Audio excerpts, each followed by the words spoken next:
Arnaud Lambert, fondateur et dirigeant de Triptyque, aujourd'hui vous recevez un prix dans le cadre de Made in Job pour votre rôle dans la partie relations humaines de la gestion de votre entreprise.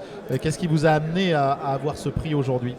Ce qui nous a amené à avoir ce prix, c'est le pilier fondateur de la société, puisqu'on s'est lancé en 2011 sur ce projet-là d'insertion professionnelle par le numérique, d'utiliser le secteur du numérique pour réinsérer, rapprocher de l'employabilité des gens qui s'en sont un peu éloignés pour des raisons diverses, des accidents de la vie ou autres, des gens qui sont plutôt diplômés et que l'on ramène donc vers des CDI, des contrats à durée indéterminée et l'emploi durable.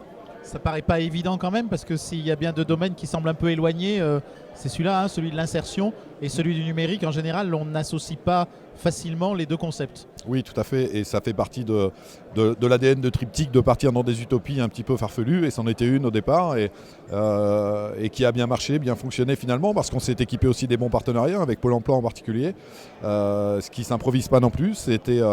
On a réussi à bien s'accorder, on arrive encore aujourd'hui à très bien s'accorder pour vraiment faire profiter au maximum des dispositifs administratifs qui existent aujourd'hui pour amener un maximum de ces personnes à l'emploi. Mais effectivement, c'était pas évident, mais on a réussi et ça devient pérenne et ça se généralise d'année en année, donc c'est plutôt une bonne chose. Ouais. Alors c'est vous qui intégrez ces personnes ou bien vous les intégrez chez des clients ? Alors tout dépend. En général, sur une promo de 6 à 8 personnes, on garde 2 personnes pour nous, pas forcément les meilleures. Ça se fait un peu au fil de l'eau. On met tout le monde à disposition de nos clients partenaires qui choisissent, qui font des shortlists et ensuite c'est au candidat de choisir la piste vers laquelle il va s'orienter pendant la période de pré-embauche et c'est comme ça que les choses se font. Donc au final, nous on a aussi des opportunités en interne que l'on propose aussi aux candidats qui les acceptent ou pas. Après c'est vraiment au fil de l'eau et chacun arrive à trouver sa place comme ça lors d'une promotion. On peut donner un détail, une précision sur les postes, sur les compétences que vous développez ainsi ? Oui, les compétences que l'on développe sont vraiment les compétences du développeur informatique dans la technologie Java, qui est quand même la technologie la plus répandue dans le monde. Donc on le forme non pas seulement au langage et à la syntaxe du code Java, mais aussi à tout ce qui fait l'environnement d'un projet de développement d'application, y compris la gestion du versionning, la gestion de la qualité des tests, les déploiements d'applications, etc. Et c'est ce qui fait que à la fin, à la sortie de la période de formation, ces candidats sont complètement opérationnels et portables sur un projet chez nos clients. Donc c'est la qualité, c'est vraiment ça, c'est de pouvoir absorber les 3 mois de formation qui sont quand même denses, c'est quand même compliqué. Donc ça s'adresse à des gens qui ont le tamis pour accueillir cette formation-là. Et ensuite une certaine autonomie pendant la formation et ensuite après, et de l'adaptabilité évidemment, parce qu'ils sont parachutés dans des endroits très divers. Comment se développe aujourd'hui l'activité par contre de Triptyque cette fois ? Alors l'activité Triptyque, elle a plusieurs pans.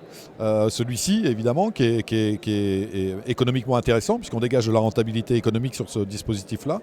On a une autre activité qui en dégage moins, c'est notre activité d'éditeur de logiciels, puisque depuis 3 ans, on est sur le développement d'une plateforme as a service, d'une plateforme de cloud computing destinée aux développeurs Java, donc on reste quand même dans le même écosystème.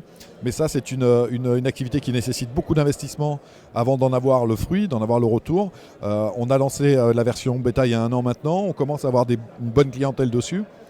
Pour tout vous dire, on a 3 clients payants aujourd'hui, donc c'est vraiment l'amorçage, c'est le début, l'amorçage de la pompe. Donc on projette de développer ce fonds de commerce-là en passant par le biais d'une levée de fonds. C'est ce qu'on fait en général quand on en arrive à ce stade d'amorçage, une levée de fonds qui devrait arriver dans le courant de l'année 2017. Aujourd'hui, le territoire d'Aix-Marseille avec la French Tech, c'est vraiment un vivier qui est important pour des entreprises comme vous. Vous vous épanouissez dans cet écosystème, comme on dit maintenant ?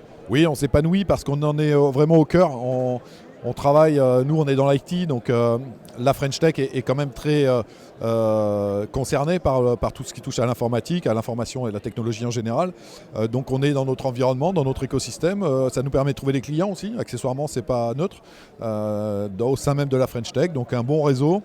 La French Tech Aix-Marseille particulièrement parce qu'on grenouille nous aussi dans d'autres zones géographiques, à Paris, à Bordeaux, à Nantes, à Lyon, et on ne retrouve pas ailleurs. Ce que l'on a ici, c'est cette vivacité économique, de réseau, de discussions qu'on peut avoir, d'événements comme le DevOps Idée en particulier, mais tout ça contribue vraiment à la réussite de l'effort French Tech ici à Aix-Marseille. Alors justement, l'approche par le happening, par l'événement, oui. Donc, puisque vous avez organisé il y a quelques jours au Stade Vélodrome la 2e édition des Journées du développement, on va dire ça pour ceux qui nous écoutent et qui nous regardent. Ça a donné quoi ? Et cette année, vous avez attiré des gens venus de toute l'Europe sur votre manifestation. Oui, alors ça a été un peu la surprise pour nous. On a l'habitude de dire le DevOps Day, c'est le gros événement IT du grand sud de la France. Donc effectivement, on a drainé de Bordeaux à Monaco, mais beaucoup de Parisiens sont venus.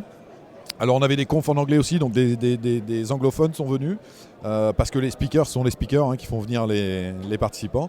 Donc ça a été une belle réussite, 600 personnes au stade Vélodrome, des partenaires de qualité qui nous ont tous dit qu'ils en seraient l'année prochaine. Donc c'est aussi une bonne chose parce que c'était la 2e édition, on est encore dans le test, alors que la 3e édition, c'est l'édition de la maturité. Donc l'année prochaine, il ne faut vraiment pas qu'on se rate pour le coup. Et les partenaires sont déjà présents, donc tout ça va contribuer à la fois à faire de cet événement un des plus gros événements nationaux sur la question, pourquoi pas européen à terme. Juste peut-être pour corriger un peu de votre question, ça ne concerne pas que le développeur, ça concerne vraiment aujourd'hui toutes les personnes qui ont attrait de près ou de loin à un projet informatique. Et aujourd'hui, force est de constater que dans les grandes entreprises, les grands groupes nationaux, internationaux, l'informatique, c'est le socle de base du business. Et aujourd'hui, la démarche DevOps, elle parle bien à tout le monde. C'est-à-dire que la démarche DevOps, c'est de dire on va faire de l'informatique, mais en associant tout le monde, y compris la direction, les achats, l'administratif, les ressources humaines. On associe tout le monde. Donc du coup, sont concernés par le DevOps Day, finalement, tous les gens qui ont un pied ou un orteil dans l'informatique. Merci beaucoup.